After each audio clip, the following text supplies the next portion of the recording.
अध्याय 1। हंस का संदेश और प्रेम का उदय। निषद देश के राजा वीरसेन के पुत्र नल अत्यंत सुंदर, कुशल अश्वारोही और गुणी राजा थे। उसी समय विदर्भ देश के राजा भीम की पुत्री दमयंती अपनी सुंदरता और बुद्धिमत्ता के लिए पूरे लोक में प्रसिद्ध थी। दोनों ने एक दूसरे को देखा नहीं था, लेकिन एक दूसरे के गुणों की चर्चा सुनकर मन ही मन प्रेम करने लगे थे। एक दिन राजा नल ने उपवन में एक स्वर्ण हंस पकड़ा। हंस ने अपनी जान बचाने के बदले नल से कहा कि वो दमयंती के पास जाकर उनके प्रेम का प्रचार करेगा। हंस उड़कर दमयंती के पास गया और नल के गुणों का ऐसा बखान किया कि दमयंती ने निश्चय कर लिया कि वो नल के अतिरिक्त किसी और से विवाह नहीं करेगी। अध्याय 2। इंद्रलोक की बाधा और स्वयंवर। दमयंती के पिता ने जब उसका स्वयंवर आयोजित किया तो देवता भी वहां खिंचे चले आए।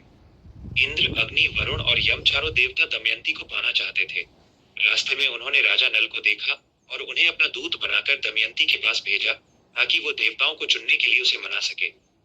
नल ने अपनी सत्यनिष्ठा निभाई और दमयंती को देवताओं की महिमा बताई, लेकिन दमयंती ने दृढ़ता से कहा, मैंने मन से नल को पति चुन लिया है। स्वयंवर के दिन देवताओं ने छल से नल का ही रूप धर लिया। वहां 5 नल खड़े थे। दमयंती भ्रमित हो गई, लेकिन उसने देवताओं से प्रार्थना की कि वे अपना असली रूप प्रकट करें। देवताओं ने प्रसन्न होकर अपनी पहचान दी। देवताओं की छाया नहीं बनती और उनके पैर जमीन को नहीं छूते। दमयंती ने असली नल के गले में वरमाला डाल दी। अध्याय 3। कली का प्रवेश और जुआ। जब देवता लौट रहे थे, उनकी भेंट कली कलयुग का प्रतीक से हुई। कली दमयंती से विवाह करना चाहता था और जब उसे पता चला कि उसने एक मनुष्य को चुना है तो वो क्रोधित हो गया। उसने प्रतिज्ञा की कि वो नल का सर्वनाश कर देगा। कली को नल के शरीर में प्रवेश करने के लिए 12 वर्ष तक प्रतीक्षा करनी पड़ी। एक दिन नल ने अशुद्ध अवस्था में संध्या वंदन किया और कली को मौका मिल गया। कली ने नल के भाई पुष्कर को उकसाया कि वो नल को जुए, द्यूत के लिए ललकारे। कली के प्रभाव में नल अपना राजपाट, धन और वस्त्र तक हार गए। अध्याय 4। वनवास और विछोह। सर्वस्व हारने के बाद नल और दमयंती को केवल एक वस्त्र में राज्य छोड़ना पड़ा।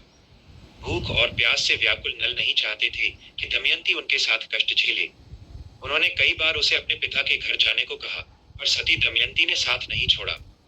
एक रात कली के प्रभाव में आकर नल ने सोचा कि यदि वो दमयंती को अकेला छोड़ दें तो वो मजबूरन अपने पिता के घर चली जाएगी और सुखी रहेगी। उन्होंने सोते हुए दमयंती का आधा वस्त्र फाड़कर अपने पास रखा और उसे जंगल में अकेला छोड़कर चले गए। अध्याय 5। नल का बाहुक बनना और दमयंती की खोज।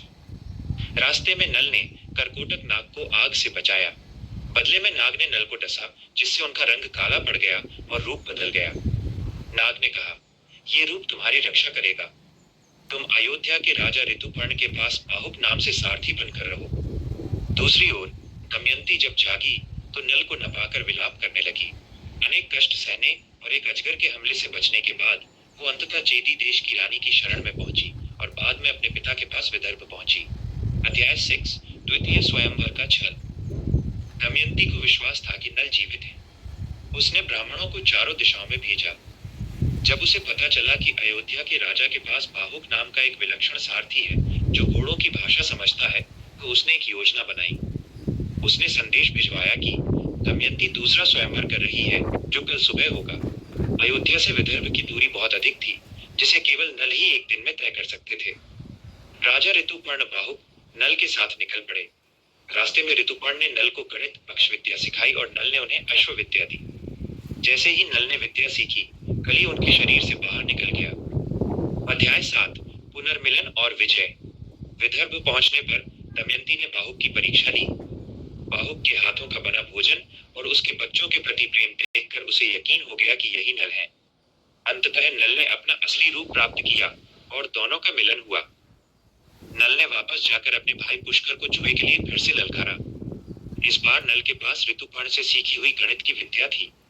उन्होंने अपना खोया हुआ राज्य वापस जीता, लेकिन अपने भाई को माफ कर दिया।